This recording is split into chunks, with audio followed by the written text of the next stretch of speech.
So today we are going to be making some classic comfort food, a delicious chicken tortilla soup that comes together in 30 minutes or less and has complexity, depth, and layers of flavor. We will go over everything from roasting and pureeing vegetables to create a strong flavor base, as well as a simplified method for creating those crispy, delicious tortilla strips at home. So what do you say we get to it? First, let's start by gathering our ingredients. 1 yellow onion, 1 green bell pepper, 1 red bell pepper, 1 guajillo pepper, 1 jalapeno pepper, 3 ounces kidney beans, 3 ounces frozen corn, 6 cups chicken stock, 12 to 16 ounces chicken thigh meat, and finally salt, coriander, and cayenne pepper. A quick note on dry chilies: you can usually find them somewhere in the produce section of your grocery store. Unfortunately, sometimes they're kind of tucked away, but they are there. Moving on to our vegetable prep, we'll start by removing the core from the bell peppers containing the stems and the seeds. You can do this by cutting a circle around the stem, and it should come out relatively easy and in one piece.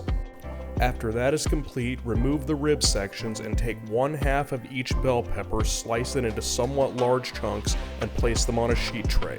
Now take the remaining half and dice them into 1/2 inch cubes, and place those cubes into a mixing bowl.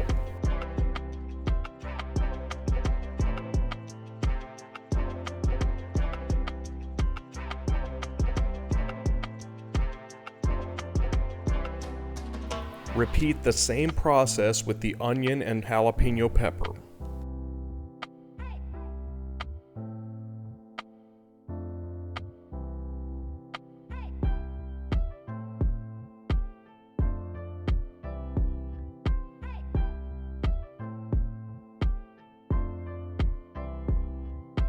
Okay, now that the vegetables are cut up, we can turn our attention to the sheet pan and making our flavor base.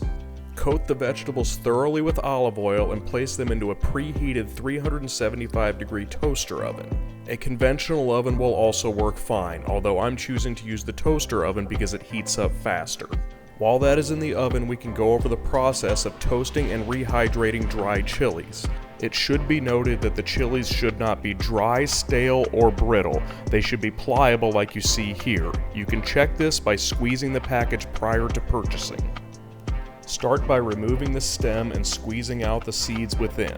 Roughly chop the chilies and place them into a small sauce pot with a little bit of olive oil and place the pot over low heat.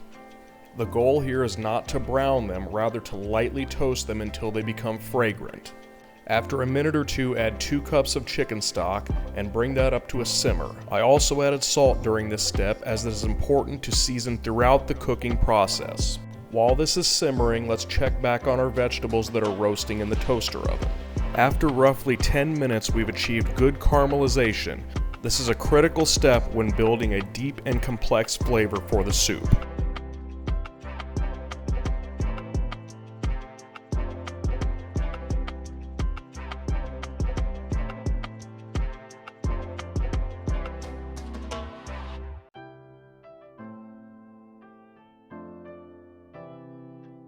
Okay, now we can add these to the sauce pot containing the dried chilies.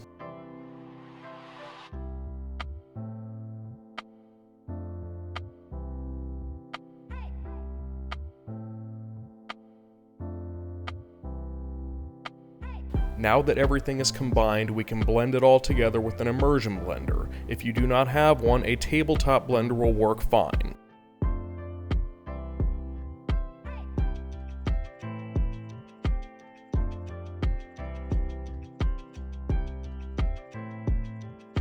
Sometimes immersion blenders can make a little bit of a mess, so a trick I have is to place a piece of plastic wrap around the pot when doing this.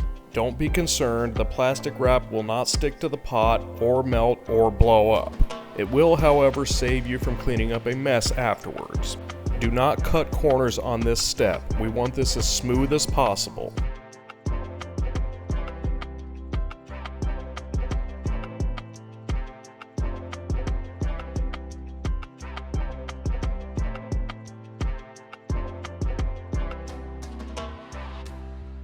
After a minute or two of blending, you should have a relatively smooth puree that's thick and viscous.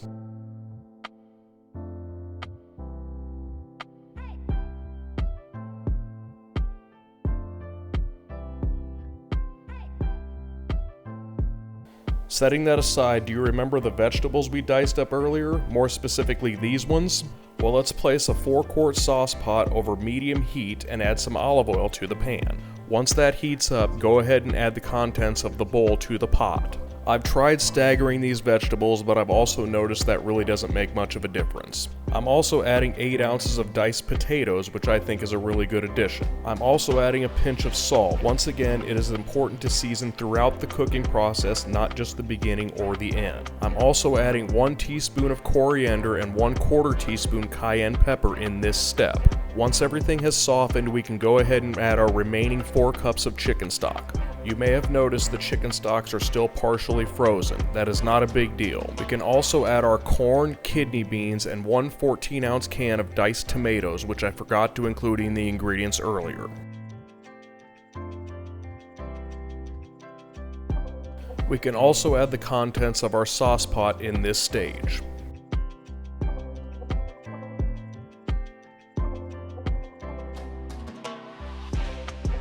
Give everything a stir and allow that to come back to a simmer. While that heats back up, let's go ahead and prepare our garnishes. For that, we're going to need 1 package of corn tortillas, an avocado, and some cilantro. Corn tortillas straight out of the package are very brittle and fragile, so we have to soften them up, which usually means a tedious process of placing them one by one in a pan and briefly frying them, but I have a much easier method.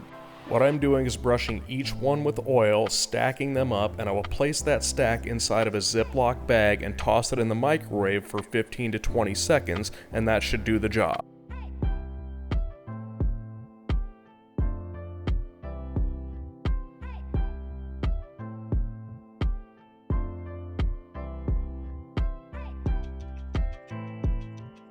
And through the magic of editing, that is now complete, and look, they're pliable.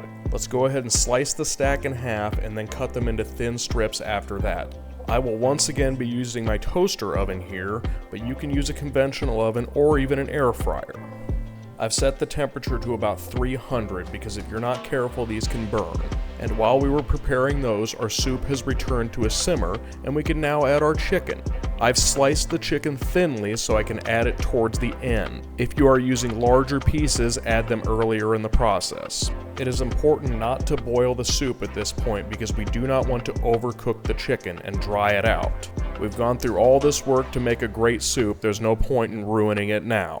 Back to our tortilla strips. After a few minutes in, let's give them a toss, and try to create some irregular shapes if you can. It makes for a more attractive garnish, and for whatever reason, it's also more fun to eat. And after a few more minutes of simmering, our soup should be done. We can make our final seasoning adjustments before we get ready to plate this thing up. It's smart to give it a taste in this step as well to make sure things are right. I did that while the camera wasn't rolling. Once the tortilla strips have become crispy, we can take them out of the oven and get ready to plate this whole thing up.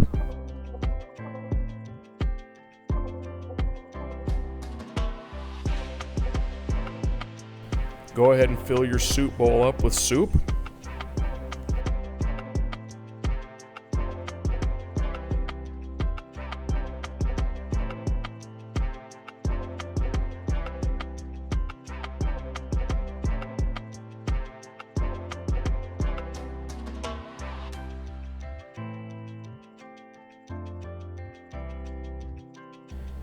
If you're uncoordinated like me, you'll make a mess, but that's okay, we can just clean it up.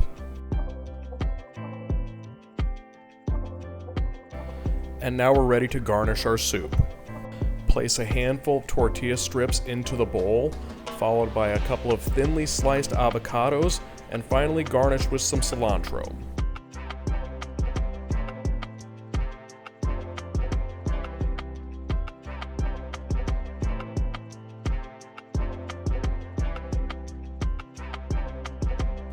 And while the camera wasn't rolling, I placed a dollop of sour cream on top, and there you have it, a delicious chicken tortilla soup.